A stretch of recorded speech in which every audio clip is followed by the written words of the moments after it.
चलो स्टार्ट करते हैं first chapter exact differential equation. सबसे पहले तो इसकी डेफिनेशन पढ़ो। सबसे पहले तो इस चैप्टर का ही नाम लिख लो।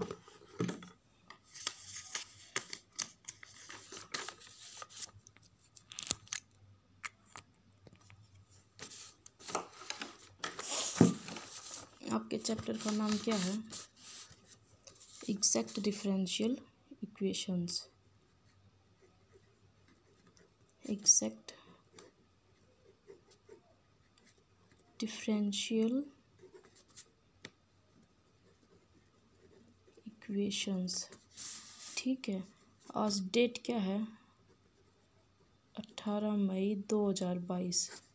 आज से ये ओडी वाली बुक स्टार्ट कर रहे हैं हम। ठीक है,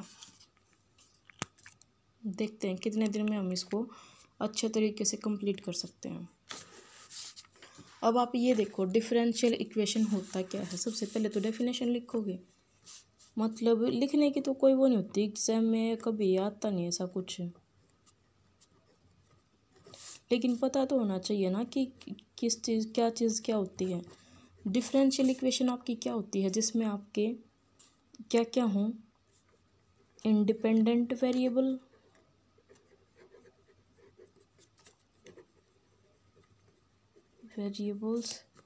डिपेंडेंट वेरिएबल्स,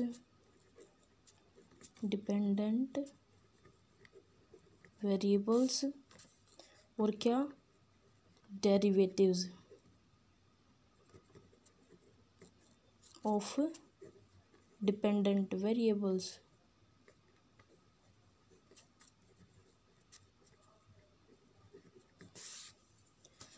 ये मत देखना राइटिंग बड़ी ख़राब आ रही है। एक हाथ में फ़ोन पकड़ती हूँ और दूसरे हाथ से लिखती हूँ, इसलिए थोड़ी सी दिक्कत होती है लिखने में। ठीक है, ये होती है आपके डिफरेंशियल इक्वेशन की डेफिनेशन। क्या? वो इक्वेशन जिसमें आपके क्या क्या होते हैं? इंडिपेंडेंट वेरिएबल होते हैं, डिपेंडेंट वेरिएबल होते हैं, और जो आपके डिपेंडेंट वेरिएबल हैं उनके डेरिवेटिव्स होते हैं। किसके रिस्पेक्ट में?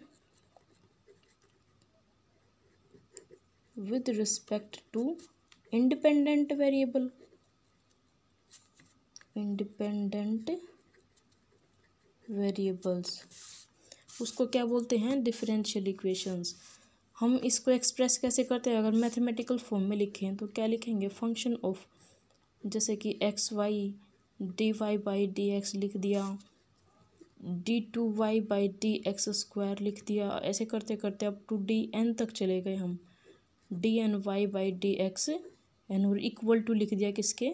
ज़ीरो के। तो ये हमारी क्या हो गई? डिफरेंशियल इक्वेशन हो गई। ठीक है, यहाँ तक किसी को कोई दिक्कत नहीं ना?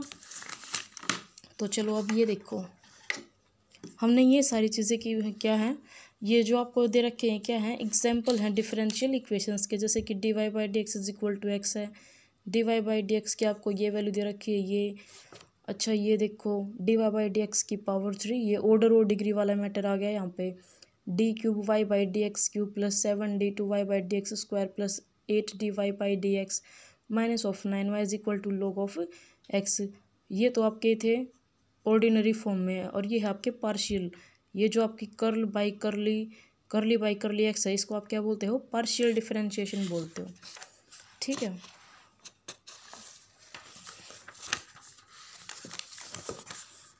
अब ये देखो डिफरेंशियल इक्वेशन की आपकी टाइप कितनी होती हैं।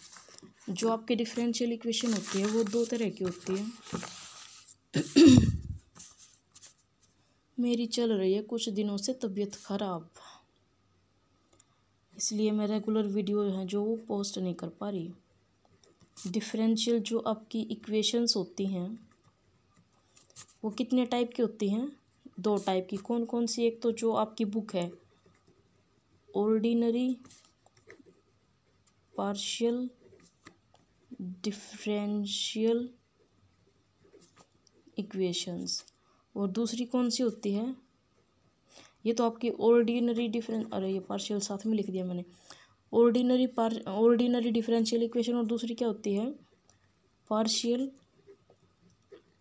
Differential equations. ठीक है, आपकी डिफरेंशियल इक्वेशंस दो टाइप की होती है, ऑर्डिनरी और पार्शियल। ऑर्डिनरी तो अब आप सेकंड सेमेस्टर में पढ़ रहे हो, और पार्शियल आप आपके जो थर्ड सेमेस्टर आएगा उसमें पढ़ोगे। ठीक है,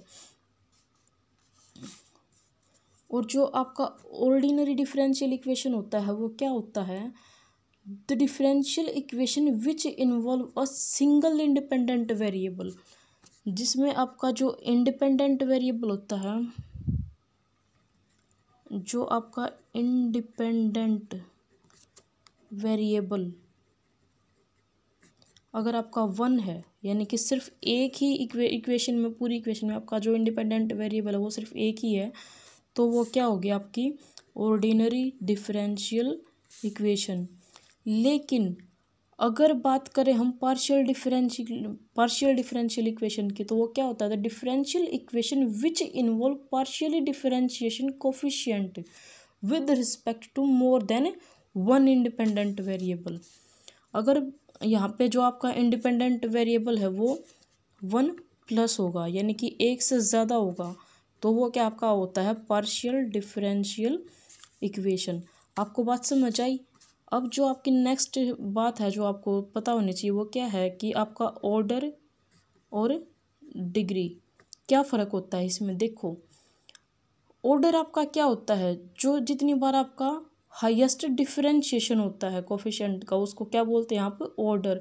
the order of a differential equation is the order of the highest differential coefficient which occur in it, यानी कि जैसे मान लो d2y/dx², ये है d3y/d3y और dx³ है।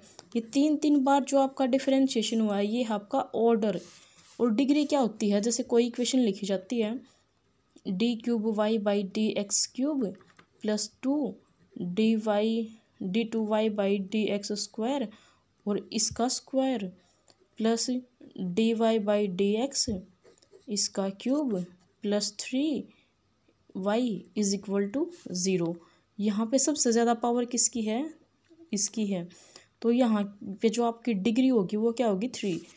और ऑर्डर क्या होगा, जितनी बार आपका डिफरेंशिएशन हो रखा है, यानी कि जो चीज़ आपकी पावर में लिखी जाती है वो क्या होती है आपकी डिग्री होती है। ठीक है, ऑर्डर और डिग्री में डिफरेंस पता चला। जितनी बार डिफरेंशिएशन होता है वो होता है आपका ऑर्डर, और जितनी पावर होती है, पावर की फॉर्म में जिसको लिखा जाता है, वो होती है आपकी डिग्री। ठीक है, ये बात पता चल गई। अब बात करते हैं हम solution of a differential equation. Book में देखो,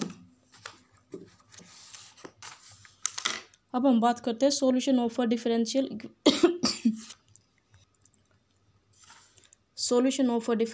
इक्वेशन। आपको कोई भी इक्वेशन दी जाती है, वो कितने टाइप की होती है, कितने तरीके से उसका सॉल्यूशन निकलता है, 3 तरीके से, जनरल सॉल्यूशन, पर्टिकुलर सॉल्यूशन और सिंगुलर सॉल्यूशन। ये चीज़ मैंने कॉलेज में तो पहले जब आपके लेक्चर लिए थे तो उस टाइम पे आपको बता दी थी। जो आपका जनरल सॉल्यूशन क्या होता है, वो क्या होता है, the solution of differential equation in which the number of independent arbitrary constant is the same as the order of differential equation. यानी कि जो इक्वेशन है उसको सॉल्व करने के बाद जब आपके जितने उसमें आर्बिट्रेरी कांस्टेंट है ना वो, और जितने ऑर्डर की आपकी इक्वेशन है वो दोनों इक्वल होने चाहिए। देखो क्या क्या इक्वल होना चाहिए, किसी भी इक्वेशन में जो आपके आर्बिट्रेरी कांस्टेंट होते हैं, आर्बिट्रेरी कांस्टेंट्स किसके इक्वल होने चाहिए, डिग्री नो ऑर्डर के, ऑर्डर ऑफ इक्वेशन। आपकी इक्वेशन आपको दे रखी है, उस इक्वेशन का ऑर्डर और उस इक्वेशन के अंदर जितने आर्बिट्रेरी कांस्टेंट है वो अगर दोनों इक्वल हैं तो इसका मतलब वो आपका क्या है, जनरल सॉल्यूशन। इस तरीके से होता है। और इसको और क्या बोलते हैं जनरल सॉल्यूशन को, ये क्या होता है, ये होता है आपका जनरल सॉल्यूशन, जनरल सॉल्यूशन। और इसको और क्या बोलते हैं, कंप्लीट इंटीग्रल भी बोलते हैं, या 4th चैप्टर में पता चलेगा आपको, कंप्लीट इंटीग्रल बोलते हैं, और क्या बोलते हैं, कंप्लीट प्रिमिटिव, कंप्लीट प्रिमिटिव। ठीक है, जनरल सॉल्यूशन को और क्या बोलते हैं, कंप्लीट इंटीग्रल और कंप्लीट प्रिमिटिव।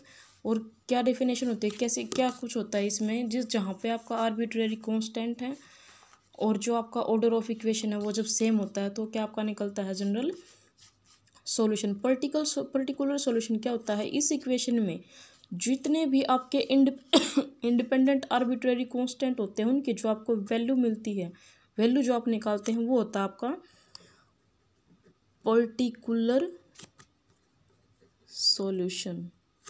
और फिर बचता है आपका सिंगुलर सॉल्यूशन। सिंगुलर सॉल्यूशन क्या होता है, जब इक्वेशन के अंदर कोई भी आर्बिट्रेरी कांस्टेंट नहीं होता, नो आर्बिट्रेरी कांस्टेंट्स, इक्वेशन के अंदर कोई भी आर्बिट्रेरी कांस्टेंट नहीं होता तो उसको क्या बोलते हैं, सिंगुलर सॉल्यूशन बोलते हैं। अब देखो यहाँ तक आपका हो गया। अब आगे आपका क्या है, फॉर्मेशन ऑफ डिफरेंशियल इक्वेशन, यानी कि जो आपकी डिफरेंशियल इक्वेशन होती है उनकी फॉर्मेशन कैसे होती है। Formation of differential equations by elimination of arbitrary constant, कैसे होती है, आप आपके जो आर्बिट्रेरी कांस्टेंट होते हैं उनको एलिमिनेट करते हो। हमने मान लिया लेट द प्रिमिटिव वी, क्या मान लिया कि आपका कोई फंक्शन है किस का, एक्स वाई और ए का इक्वल टू 0। एक्स आपका इंडिपेंडेंट वेरिएबल, वाई आपका डिपेंडेंट वेरिएबल और ए आपका आर्बिट्रेरी कांस्टेंट। ठीक है, इन्होंने बता भी दिया कि ए आपका क्या है, यहाँ पे आर्बिट्रेरी कांस्टेंट है। ये आपकी इक्वेशन नंबर फर्स्ट है। तो क्या किया, इसका डिफरेंशिएशन किया। इसका डिफरेंशिएशन करने के बाद जो आपका स्मॉल एफ है वो आपका कैपिटल एफ बन गया। आपका ये एज इट इज़ लिखा गया, वाई एज इट इज़ लिखा गया, लेकिन जो वाई है ये डिपेंडेंट वेरिएबल है। तो डिपेंडेंट वेरिएबल का आपको डिफरेंशिएशन करना है इंडिपेंडेंट वेरिएबल के रिस्पेक्ट में। D Y by D x बन गया, कांस्टेंट आपका आर्बिट्रेरी है ये, इक्वल टू 0। अब क्या करना है, आपको ए को एलिमिनेट करना है इक्वेशन फर्स्ट और सेकंड में से। कैसे करोगे, इसके बीच में कोई एक रिलेशन एस्टेब्लिश करना है आपको। तो रिलेशन क्या मान लिया आपने कि कोई भी साई आपका कोई रिलेशन है x y d Y by D x, जो ये वाली चीज़ है ये equal to 0। This is the differential equation of first order. देखो इसका ऑर्डर फर्स्ट है ना, एक ही बार डिफरेंशिएशन क्या हुआ मैक्सिमम वाला जो आपका है, तो इसका ऑर्डर क्या हो गया, आपका फर्स्ट हो गया। So we could expect an arbitrary constant in the solution of equation of first order. आगे देखो, अब फिर से वही इन्होंने एक बार तो ये बता दिया और एक बार एक एग्जांपल और लेके बता रखा आपको। ठीक है, बस आज के लिए इतना बहुत है, अदरवाइज़ फिर कंफ्यूज हो जाओगे। आज के लिए सिर्फ इतना ही। Good night, bye bye, thank you.